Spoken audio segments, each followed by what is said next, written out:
Welcome to another episode of Done is Better Than Perfect. I'm your host, John Grubbs. Welcome to the show. Now, before we get into our topic, I wanted to share something interesting for you in the news. So here's the headline. Man faces 13 years in prison following series of dates in which he dined and dashed, leaving women with the bills. Now, before you guys get any ideas, if it wasn't bad enough, all of the dates were in very expensive restaurants. Listen, we've all had some bad dates in our lives. Well, we certainly hope you have, because it makes the rest of us feel better if the pain can be shared. However, a group of women have come forward to share their same experience with the same man, which has eventually resulted in him being taken to court and now facing up to, get this, 13 years in prison for his actions. According to the Washington Post, 45-year-old Paul Guadalupe Gonzalez, known as the serial dine and dasher in local Los Angeles media, was arrested this week on 10 felony charges in connection with his actions while on dates between May 2016 and April 2018. He has pleaded, surprisingly, not guilty to 7 counts of extortion, 2 counts of attempted extortion, and 1 count of grand theft, accused of cheating his dates out of more than $950. Shaking my head. All right, for today's topic, how to build rapport. Why build rapport? Why is it important to build rapport with other people? Here's the reason. Rapport is power. Remember this. Write it down. Tony Robbins said that rapport is commonality. It creates unity. It creates a spark between two people. And rapport is a powerful way to allow us to match and mirror each other and influence the subconscious mind. Malcolm Gladwell talked about the subconscious mind and the connections we make in his book, Blink. He said we make connections in the blink of an eye in the subconscious mind, and we should trust that subconscious mind most of the time.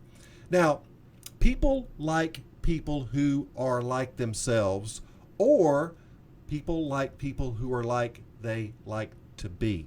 In other words, we like people who we would like to be like. Let that sink in a minute. We like people who are like us, or we like people who we want to be like. Imagine a person you like right now. Are they like you, or are they like you want to be? That's rapport. And what's more important, style or substance? Well, the answer is a little complicated because it depends. Initially, style is more important. Why? Because we connect with someone if we have something in common. And if we don't connect early, we never get a chance to get to the substance. Substance is important, but it comes after a connection. Now, what can we mirror to build rapport? We can mirror things like tone of voice, if they are solemn or if they're excited. If they're solemn, it might sound something like this. I'm excited about this project. Or if they're excited, they might say, I'm excited about this project. So match their tone of voice. Now, what about tempo? If they speak slowly, we speak slowly. And here's an example. This project can be long and complicated. Or fast. This project can be long and complicated. Mirror the tempo of the person you're trying to create a spark with. And we can also mirror terms. If they use the word intricate, don't change it to the word detailed. Using their words is affirmation, and it makes people feel like, hey, this person understands me. It's great to use in proposals for clients if you're in the world of business development. Now, we can also mirror body language. And people say, well, John, that sounds crazy. And here's the trick. I promise they won't notice. If they cross your legs, you eventually cross your legs. If they ball a fist to make a point, you do the same. They won't notice. And people say, well, John, that sounds crazy. But here, most people aren't aware of their own body language. The subconscious mind will make the connection. And in order to build rapport, we have to be genuine. We have to be ourselves. People will sense your discomfort if you're pretending to be something you are not. Now, another way to build rapport is to show real interest in them.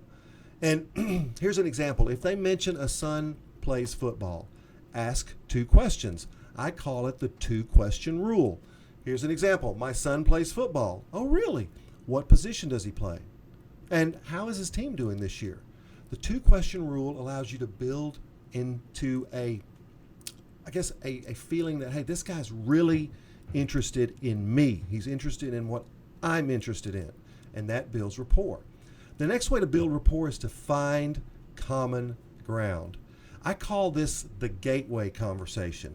And there's 3 things that are really safe that you can use to build a connection with someone on what I call common ground.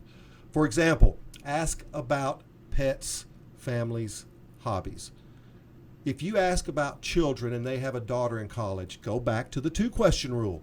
What college is she in? What is she majoring in? This allows you to find common ground. I have a son in college. He's majoring in X. So find common ground with people. If they mention dogs, ask what kind of dog do they have? What's the personality of the dog like? Then you might ask, do you have a dog? If you do, you have a common connection. So in other words, if you ask about their dogs, they're liable to ask about your dogs. So look for common connections. Here's another way to build rapport. Give genuine compliments. If you like their website, tell them. If they have an unusual or unique office building, tell them. Then go back to the 2-question rule. When was the office built? Or who designed it? This gives you a way to really have a genuine compliment with someone. Now, another way to build rapport is to mirror clothing. Websites are a great way to find out how people dress in an organization. If people wear ties at work, wear a tie. If people wear jeans at work, do not show up in a suit. So people say, okay, well, what can I ask to build rapport? Because I think asking questions is a way to really connect with someone. So here are some examples. These are powerful questions that you can use to build rapport. My favorite is, what is your story? And then don't step on the question. This is an open-ended question that lets them talk about anything that's important to them. So question number 1, what is your story? Question number 2, besides work, what are you passionate about? This is a way of finding out what energizes them, and you can dig a little deeper with your 2 questions. And then powerful question number 3, I'm curious, how did you accomplish this? This validates something really important to them.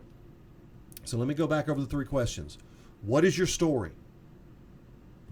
Besides work, what are you passionate about? And then number 3, I'm curious. How did you accomplish this? These 3 questions are a way to build rapport. And remember, rapport is power. Rapport is commonality. Rapport creates unity. It creates a spark between 2 people. Now go out there and make sparks. If you enjoyed the show, make a comment, subscribe, and ring the little bell. Share this on all social media platforms. Together we can make the world a better place, one spark at a time. Always remember that done is better than perfect. I'll see you next time.